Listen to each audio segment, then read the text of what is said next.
of green concrete in India and how an innovation roadmap can be developed for the policy and for the market. To provide a brief background, I come from an army background and registered with the Council of Architecture way back in 2004.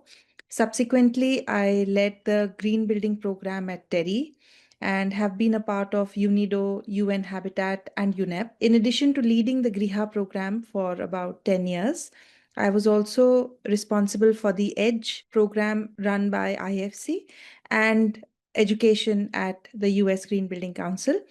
And after completing my PhD, I started an organization called the Habitat Emprise, where we are looking to identify gaps between policy, academia, and practice and bridge them with activities, research, handholding support, or knowledge that may be required. Right now, we are all aware that concrete is at the cornerstone of global infrastructure. Bridges, highways, housing, and the urban metros would be unthinkable without it. Yet, this indispensability comes at a cost. Concrete production is responsible for over 7% of global greenhouse gas emissions. And in India, where infrastructure investment is at a historic high, the dual challenge is sharper. We must continue to build at scale, but also align with the 2070 net zero commitment. This requires not only incremental fixes, but systematic re-engineering on how we produce, procure, and regulate concrete. The question today is not whether green concrete is possible, but how quickly we can institutionalize it as a default rather than as an exception. In 2017, the Ministry of Environment and the GIZ had launched a manual for deconstruction. It was the first attempt to treat construction and demolition waste as a recoverable resource. The manual laid out asset audits, material banks, and deconstruction pathways, but the effort remained isolated. Now, we need for faster inclusion of higher SCM proportions and recycled aggregates in mainstream codes such as BIS and the National Building Code. Municipal rules for construction and demolition waste exist in select cities, but enforcement is very weak and very little recovered material flows back into the mainstream production. Meanwhile, urbanization equivalent to a new Chicago every year until 2030 is expected in India. Without corrective systems, the embodied concrete will undermine both infrastructure and climate policy goals. So while most of us today have spoken about greening new concrete and using that, I am focusing my presentation on the construction and demolition waste that can be used. There are lots of strategies which can be put to use because green construction is not a novel intervention. It is, however, an integrated set of practices. At the production level, clinker substitution is critical, whether it is fly ash, slag, and other supplementary materials, which have also been highlighted by other panel members. They can reduce process emissions substantially. At the materials level, virgin aggregates can be replaced with processed demolition waste, similar to the example that my colleague from CSC provided. And planned deconstruction allows slabs and structural members to be retained, thereby avoiding the emissions embedded in demolition and deconstruction. Studies across Europe and Australia show that these levers, when applied together, can help reduce embodied carbon in concrete by up to 50% without compromising the compressive strength,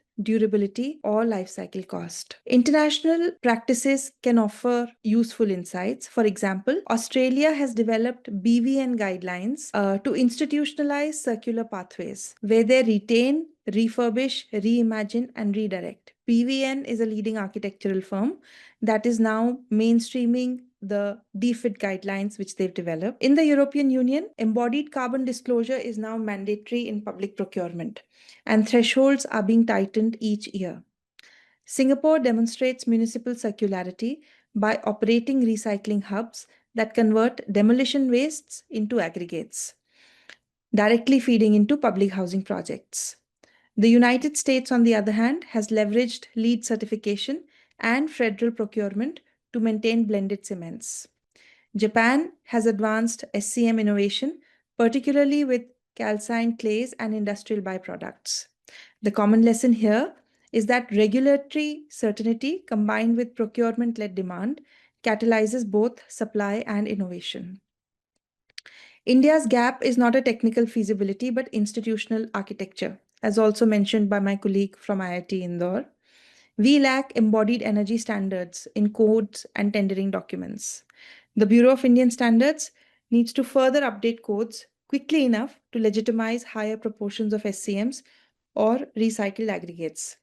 C&D waste supply chains remain fragmented, with informal operators handling most demolition debris. And crucially, there are no material banks or asset registries at scale. There may be fragmented or some private initiatives, but at an institutional level, they do not exist, which means that even when the materials are available, developers cannot access them. Without these enablers, green concrete cannot move beyond isolated demonstrations. Four levers, however, can rapidly shift India's trajectory. Procurement. Government contracts should require either embodied energy ceilings or minimum recycled content in concrete. Second, deconstruction mandates.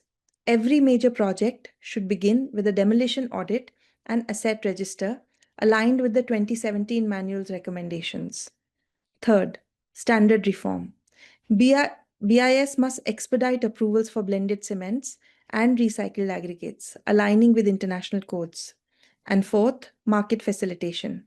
Digital material banks and registries can connect recovered supply with construction demand. And together, these levers can form a cycle where procurement creates demand, deconstruction secures supply, standards guarantee quality, and registries enable circulation. The roadmap must be phased but ambitious. In the immediate term, we should pilot procurement requirements in flagship projects, including highways, metro stations, and housing. Pre-demolition audits must be mandated in major cities, with asset registers made public. In 1 to 3 years, perhaps, city-level material banks can be established and institutionalized. Procurement mandates scaled across ministries, and BIS codes aligned to global norms. Within 5 years, embodied carbon thresholds must be integrated into the National Building Code, the regional SCM supply chains, and recycling hubs operationalized, and deconstruction clauses standardized in tenders. This staged approach ensures credibility, scalability, and trust among stakeholders. In order to catalyze the green concrete adoption in India, while the demand volumes are there, the engineering expertise is there, and we have abundant international precedents as well. What we lack is institutional will and coordination. Three immediate steps, like I described before, can catalyze transformation: a high visibility procurement pilot to build market confidence, mandatory pre-demolition audits across metropolitan projects, and a national material bank program to connect supply and demand. With these in place, green concrete can become the default practice within a decade, aligning infrastructure growth with our climate and resource efficiency commitments. With this, I conclude my presentation. Thank you.